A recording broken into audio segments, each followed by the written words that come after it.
हरे कृष्णा। भगवत गीता की इस वीडियो में हम करेंगे चौथे अध्याय का 19वां श्लोक 4.19। करीब करीब 17-18 जो हमने पिछली वीडियो में पढ़ा, करीब करीब वही बातें इसमें रिपीट हो रही हैं। जिस व्यक्ति का प्रत्येक प्रयास, जो भी वो काम कर रहा है, इंद्रिय तृप्ति की कामना से रहित है, यानी काम वो कर रहा है लेकिन उसकी इच्छा ऐश मारने की नहीं है, वो सिर्फ सेवा भाव से कर रहा है, उसे पूर्ण ज्ञानी समझा जाता है। नेचुरली पूर्ण ज्ञान उसी को तो होगा।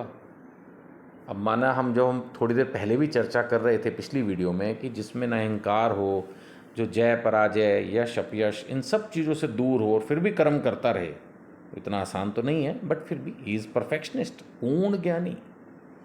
उसे ही साधु पुरुष ऐसा कर्ता कहते हैं जिसने पूर्ण ज्ञान की अग्नि से कर्म फलों को भस्मसात कर दिया। कर्म फल को भस्मसात का मतलब आप जानते हैं, पहले भी चर्चा कर चुके हैं, पुण्य का फल भी भोगना पड़ता है। मोक्ष नहीं मिलेगा पुण्यवादी को भी, पापी को तो मिलेगा ही नहीं, उसको तो सजा भी भोगनी है। तो जो भक्त होता है वो अपनी भक्ति से पुण्य और पाप दोनों प्रकार के कर्म करना एक तो बंद कर देता है। जो करता है सेवा भाव में करता है तो नए कर्म फल बनने बंद हो जाते हैं।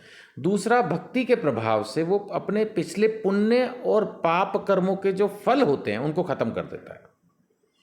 पहले भी इस बारे में मैं बोल चुका हूं, फिर रिपीट कर रहा हूं। पुण्य कर्म करने से पाप कर्मों के जो बुरे परिणाम हैं उनसे आप बच नहीं सकते। पुण्य के फल अलग भोगने होंगे, पाप के फल अलग भोगने होंगे। लेकिन अगर हम भक्ति में चले गए तो एक तो पाप पुण्य खत्म हो जाएगा और दूसरा जो पहले कर रखे हैं उनके फल भी आप जला दोगे। तभी तो जब अकाउंट बैलेंस जीरो हो जाएगा तभी आप मोक्ष के रास्ते पर चल पाओगे। तो यहाँ पर वही बता रहे हैं कि जिसने पूर्ण ज्ञान की अग्नि से कर्म फलों को भस्मसात किया है वो है पूर्ण ज्ञानी, परफेक्शनिस्ट। 20वें श्लोक में भी करीब करीब वही बात। अपने कर्म फलों की सारी आसक्ति को त्याग कर, कर्म को नहीं त्यागना है, कर्म के फल की आसक्ति को त्यागना है। 2.47 में भी यही बात आई थी ना, कर्मण्येवाधिकारस्ते मा फलेषु कदाचन। कर्म को नहीं छोड़ना, कर्म के फल की अभिलाषा को छोड़ना है। कर्म के फल को भी नहीं छोड़ना है, क्योंकि कर्म का फल जो भगवान दे दें उसको आशीर्वाद समझ के, प्रसाद समझ के ग्रहण करना है। सिर्फ हमें क्या करना है, न कर्म छोड़ना न कर्म के फल, उसकी आसक्ति, ऐसा ही कर्म फल मिले, ये इस तरह की सोच जो है बस उसको खत्म करना है। तो यहाँ पर भी वही बात आ रही है कि अपने कर्म फलों की सारी आसक्ति को त्याग कर सदैव संतुष्ट, स्वतंत्र रहकर, सभी प्रकार के कार्यों में व्यस्त रहकर भी कोई सकाम कर्म नहीं। मतलब ऐसा व्यक्ति भी बाकायदा जॉब कर रहा है, बिजनेस कर रहा है, जैसे मैंने कहा, चाहे वो लेडीज़ हैं चाहे जेंट्स हैं, सब अपने अपने कामों में बिजी हैं, कोई प्रॉब्लम नहीं है। लेकिन किसी भी कर्म के फल की स्ट्रांग जो अभिलाषा होती है कि मैंने ये किया, अब मुझे इसके बदले में इतना सम्मान चाहिए ही चाहिए।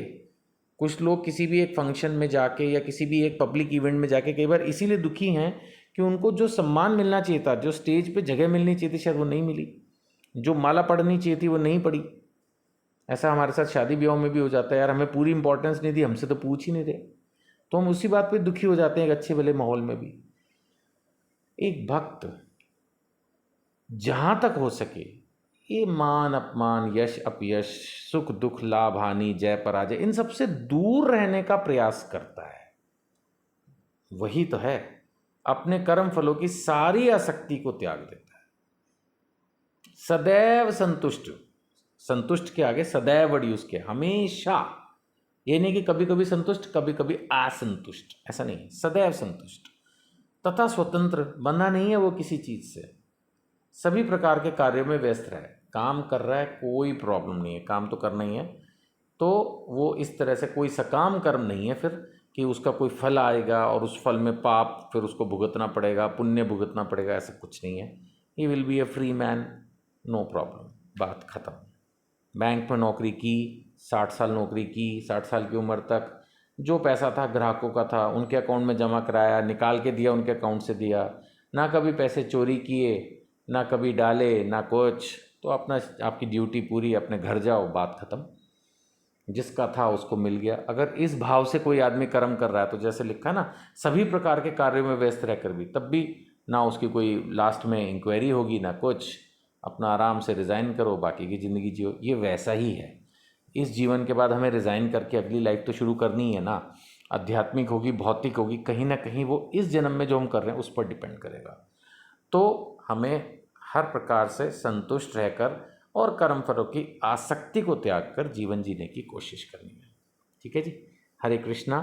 हो सके तो ये वीडियोस कुछ और लोगों को फॉरवर्ड करें, इससे अच्छा प्रचार होता है, दूसरे लोग भी शायद भगवत गीता से प्रभावित होकर भगवत गीता को खरीदें, भगवत गीता पढ़ना शुरू करें। अगर आप प्रचार में हमारी कोई मदद करना चाह रहे हैं तो हर वीडियो पर मेरा नंबर दिया है, व्हाट्सएप से कनेक्ट करें, हेल्प करने की प्लीज़ कोशिश करें। धन्यवाद। हरे कृष्णा।